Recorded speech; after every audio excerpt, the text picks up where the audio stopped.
Okay, everybody on YouTube, my name's Neil, and this is my interpretation of what Audi should have done with their S5s.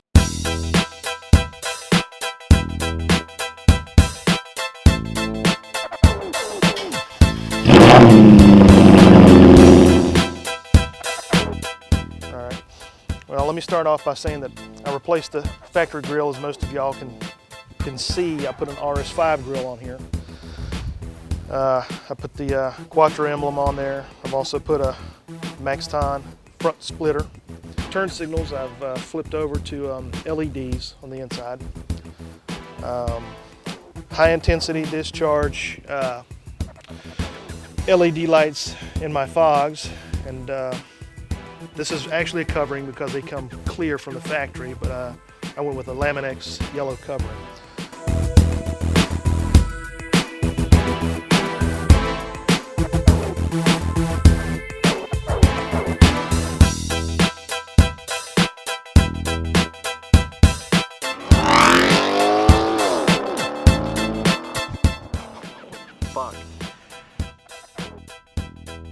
All right, let's talk about the headlights. A lot of people go with the Eurocode headlights, but they're really expensive. I really didn't want to shuck out big dollar for just headlights because they're beautiful just the way they are anyway. But anyway, a lot of people want to get rid of these amber corners. So what I did is I just went with I can't even remember the company that I went with, but they make these cutouts that go on here to go over that to dull these down so they don't look so so silly to me. But it's just another way for them to make it look more European. You're saving a little money by going that route. But anyway, again, let's talk about the wheels. I wanted to go with a wheel that really nobody else has, or I haven't seen, because a lot of people go with the black wheels, or they go with the Vossens, and I mean, the Nichi wheels, Rohana. I mean, you name it. There's a big list of wheels you can go with. I just went with Rena's because I saw a couple of pictures of these cars in California that had these, because Renan has two offices, one in New York and one in California, and I ordered from the one in New York. They said that, hey, we actually have a set that will fit that S5, that will clear that caliper right there, which was another problem. But I was going for the big lip design, and that's what I wanted to do. And I've run spikes on here, which I thought would be pretty a masculine type look. I was like, why can't I do it? If big trucks or whatever can do that, I can do the same thing. The brakes, as you can see, they're drill brakes. They are from R1 Concepts out of California. I also opted to put a carbon fiber roof spoiler on there. Just another touch I just wanted to add to the car.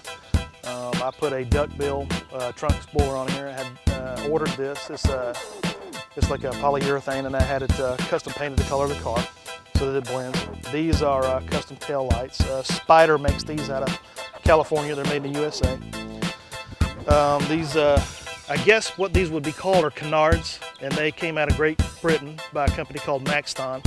And if you were noticing earlier in the video, the front splitters made by Maxton too, so they also had to come from there. The dual exhausts that are back here, this is all custom exhaust. There's no AWE or any of these other brands, or Capristo, or I'm sure you've heard of a bunch of others, but I just went to my my local garage that does custom exhaust work, and put it up there. I told them what I wanted, and it sounds great.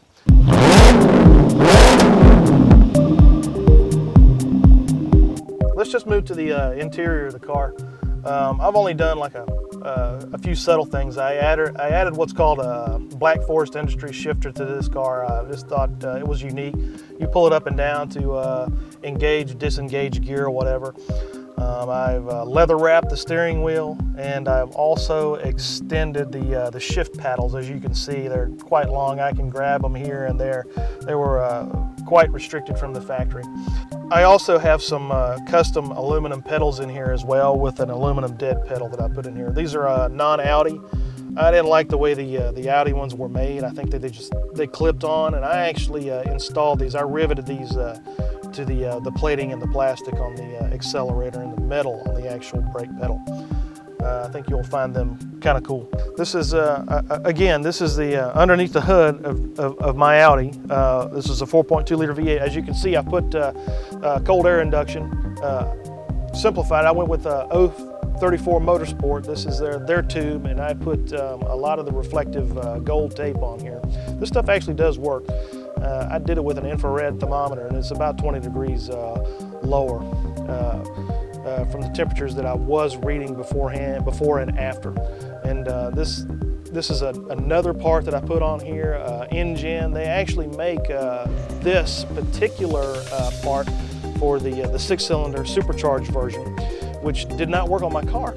However, I made it work, but I really didn't like the tube, so I went and bought a tube from somebody else and made my own. And I don't know if it, I really couldn't tell a difference in any type of gains in power, but I mean, it does look nicer and cleaner than what was in here before.